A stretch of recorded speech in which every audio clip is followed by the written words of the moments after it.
Spécial dédicace aux vapoteurs en colère qui ne lâchent pas l'affaire. Face au scandale phénoménal international, tu dois savoir qu'agir contre la vape est un crime contre l'humanité. Et souviens-toi que vapoter n'est pas fumer. Je le sais. C'est ma vapote, elle est devenue ma pote, celle qui m'a sauvé, qui m'empêche de fumer. Mon e-cigarette, si tu veux je te la prête, mais si tu veux me l'enlever, tu vas finir par m'énerver. Salut les vapotos. Alors aujourd'hui, on va faire pas vraiment une revue, une sorte d'instantané. J'ai encore jamais fait ça. C'est-à-dire que au lieu de vous faire un truc en mode plan large, plan serré, plan large, je vais tout faire un peu à la one again. Voilà, j'ai envie de le faire comme je le sens, parce que ça a été un achat coup de cœur.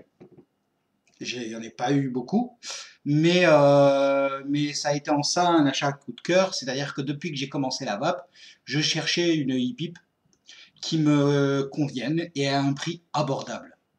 Il s'avère que je suis tombé là-dessus. La Elitar. Donc voilà, c'est Joyetech qui nous fait ça.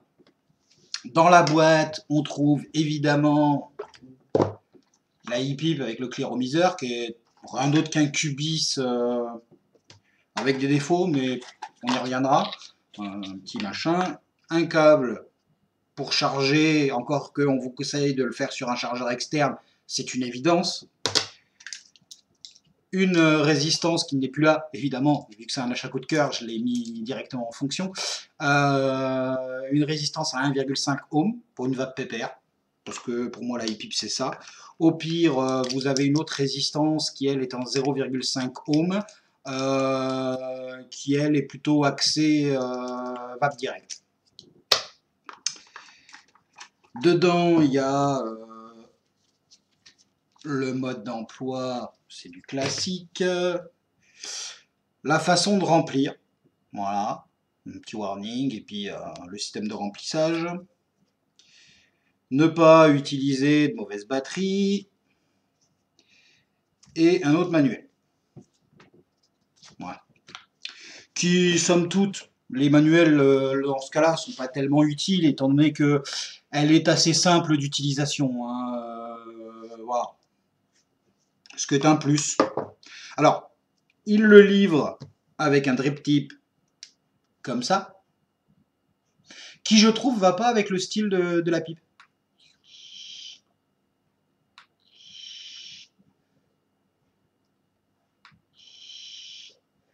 Bah, moi j'avais un drip tip de longue date,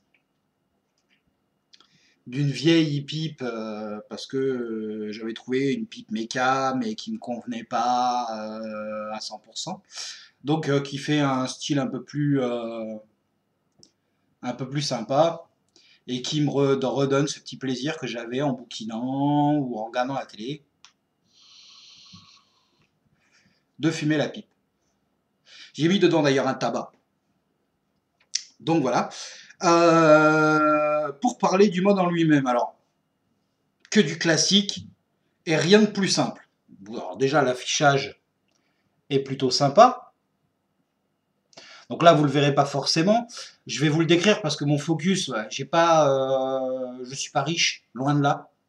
Je préfère mettre des sous dans mon matériel que je vais utiliser tout le temps, plutôt que dans une super caméra qui va me servir pour les revues. Il y en a d'autres qui en feront. Moi, mon principe, c'est de vous présenter le produit, de vous expliquer comment ça marche et le ressenti que j'en ai. Voilà. Et ceux qui sont pas contents, il y a d'autres chaînes très techniques qui sont faits pour eux. Moi, mon public est plutôt cool et je fais mes vidéos pour les gens cool. Parce que j'ai envie de leur expliquer comment ça marche. Et ce produit-là, c'est un produit coup de cœur. Voilà. Donc, il y a le drip tip. Bon, ça, c'est pas le bon, mais le principe, c'est le drip tip. On peut démonter l'atomiseur. C'est un pin 510, on ne peut plus classique. Voilà. Donc, le cléromuseur, c'est rien d'autre qu'un Cubis, hein, restons honnêtes. Pour le changer la résistance, vous dévissez l'ensemble. Vous avez accès à votre résistance. Voilà. Comme un cubis, quoi. Bah, c'est un cubis, hein. À ceci près que le cubis a un avantage que celui-là n'a pas. Mais je vais y revenir. Voilà, je le referme bien. Donc, en dévissant, en tenant la bague d'airflow et en dévissant juste le dessus, comme ça, vous accédez à l'endroit pour le remplir. Je ne vais pas trop le pencher parce qu'il y a du liquide dedans. Voilà. Ce qui est bien, c'est qu'on peut aussi juicer sa résistance directement dans le petit trou du milieu. Histoire de l'amorcer un peu quand on est comme moi un peu pressé d'utiliser le matériel. Vous avez deux arrivées d'air raisonnables sur les côtés qui sont réglables en tournant la bague bas. Sauf si on la bloque, bien sûr. D'un côté totalement fermé, de l'autre totalement ouvert. Moi, pour une vape pépère, je les ferme tous sauf un de chaque côté. Voilà. L'accu, il est magnétique et il se trouve ici. On le remet en place avec une simplicité déconcertante. On revisse son cliromiseur en faisant attention de ne pas dérégler son airflow. Et on peut vaper.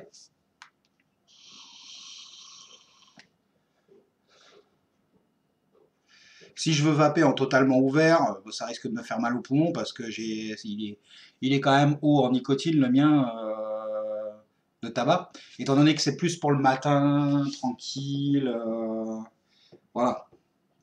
Ou pour le soir devant la télé.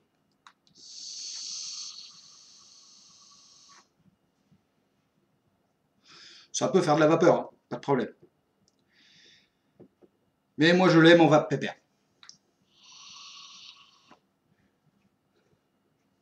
Donc si vous cliquez 3 fois, donc sur l'écran on retrouve quelles informations? On retrouve les watts,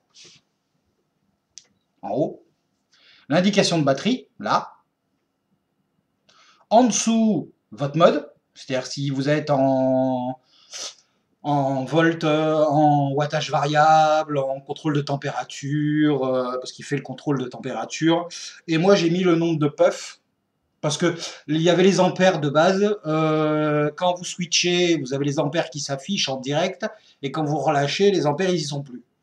Ce qui est totalement ridicule. Vu que je peux pas évaper et regarder l'écran. Hein, bah peut-être, non même pas. Bah, l'écran est assez lisible pour l'utilité qu'il en a. Je doute qu'en plein soleil on puisse voir quoi que ce soit. Parce que c'est quand même relativement lumineux sans être aveuglant, on va dire. Hein. Si on fait le rapprochement avec celle-là, bah, c'est quand même plus lumineux. Ça viendra plus tard, ça. Pour celui qui me l'a demandé, oui, je l'ai acquise parce que j'en avais envie. Et en même temps, tu m'as demandé la revue, ça va venir. J'en suis à 1078 puffs, je suis en train de le tester comme il faut. Je l'ai prise en vapéro, etc. Bruissant avec les gens du petit faux, ils se reconnaîtront, coucou les gars. Voilà. Après, le menu est archi simple. 3 clics. Conditions qui veulent bien me le faire. Là, 5 clics, on l'éteint. 5 clics, on l'allume, mais il n'y a pas de temps de latence. 3 clics. Alors, je ne sais pas si vous allez le voir. Il y a le petit wattage qui bouge. Si vous cliquez à droite,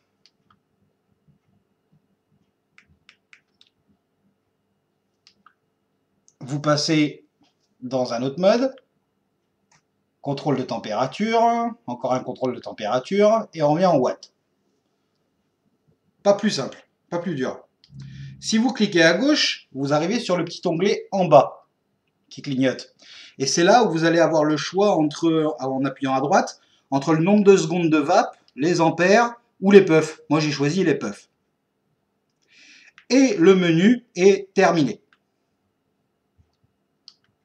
Si. C'est tout. Ça en fait quelque chose de très facile à utiliser, très facile à prendre en main, ma foi très agréable à vaper. Le Cliro a un défaut de conception qui me gêne. C'est pour ça que je sais que ce Cliro ne restera pas très longtemps sur ce mode. C'est que pour voir où vous en êtes de votre liquide, vous allez vous éclater. Entre les petites grilles et le petit grillage qu'on voit qu'il y a derrière, pour voir son niveau de liquide, il faut être en plein soleil. C'est l'horreur. Donc je pense que ça va vite gicler et que je vais mettre un cubis noir dessus avec la vitre apparente et que ça ira aussi bien. En plus, j'en ai un qui dort dans un tiroir, il sera parfait. Voilà. Après, moi, j'y prends énormément de plaisir.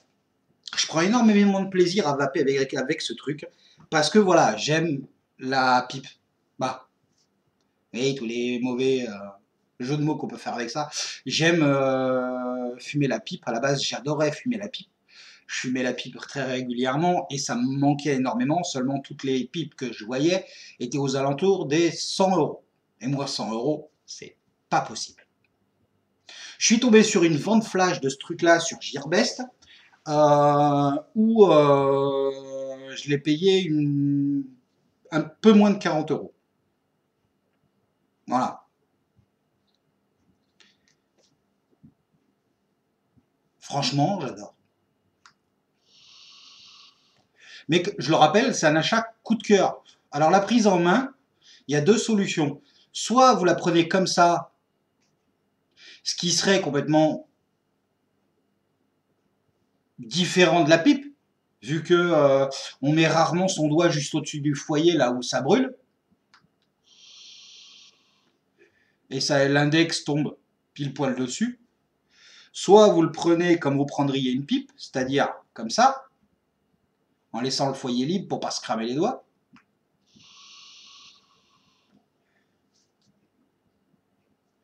Et vous vapez. Voilà, ma petite présentation. Le mode en lui-même, il n'a rien d'exceptionnel, hein, c'est juste sa forme qui lui donne son intérêt. On peut monter jusqu'à 75 watts logiquement, mais moi je suis bloqué à 56 watts parce que j'ai une grosse résistance. Voilà. Je vape personnellement dans les 18-19 watts. Alors, le truc un peu gênant, c'est quand vous voulez changer rapidement, très vite, vous allez avoir le watt qui va vous gêner pour régler. Mais bon, c'est un défaut mineur, mais c'est un défaut quand même. Voilà, je voulais le souligner. Mais après, c'est un achat coup de cœur. C'est pas un achat raisonné, c'est un achat coup de cœur, c'est un achat. Enfin, je trouvais une e-pipe. Je pouvais retrouver mon plaisir que j'avais avec la pipe avec une cigarette électronique. Un vaporisateur personnel. Enfin, je pouvais vaper comme si je fumais la pipe. Chose que j'adorais faire.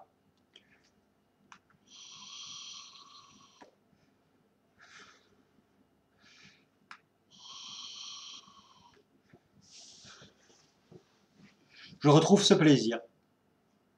Voilà, donc la Elitar. Merci Joytech d'avoir sorti ce truc-là à ce prix-là. Merci Gearbest de nous le mettre à disposition à ce prix-là. Après, ça fait un mode qui est pas tout petit, hein.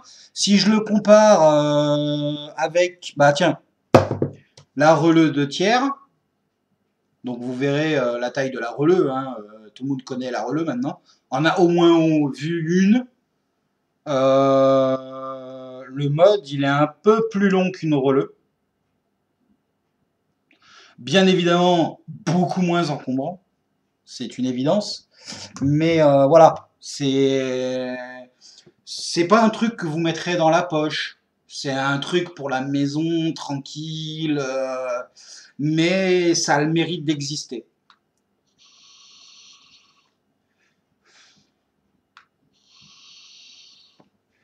Ouais, va poto. Ah, ciao, bisous. Et bonne vape à tous. Post-TPD.